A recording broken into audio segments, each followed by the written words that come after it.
मधुबनी।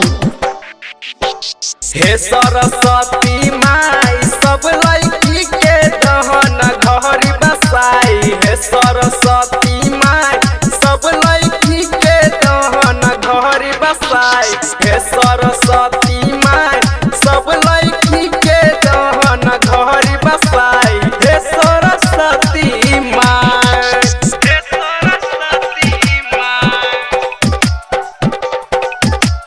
हे सरस्वती माई सब लड़की के दहन घर बसाई। हे सरस्वती माई। मिक्स बाय रूपम सिंह। करब पुकार माई तोहर चरण में, तोहर चरण में हो, तोहर चरण में, तोहरे चरण में हम आए, तोहरे चरण में हम आए। हे सरस्वती माई सब लड़की के दहन घर बसाई। हे सरस्वती माई सब लड़की के दहन घर बसाई। हे सरस्वती माई, हे सरस्वती माई। बोला बोला सरस्वती मैया की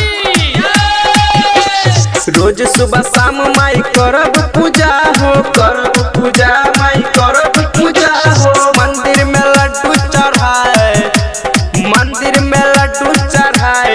हे सरस्वती माई सब लड़की के दहन घर बसाई। हे सरस्वती माई सब लड़की के दहन घर बसाई।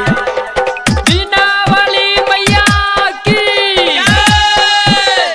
हे सरस्वती माई सब लड़की के दहन घर बसाई। हे सरस्वती माई।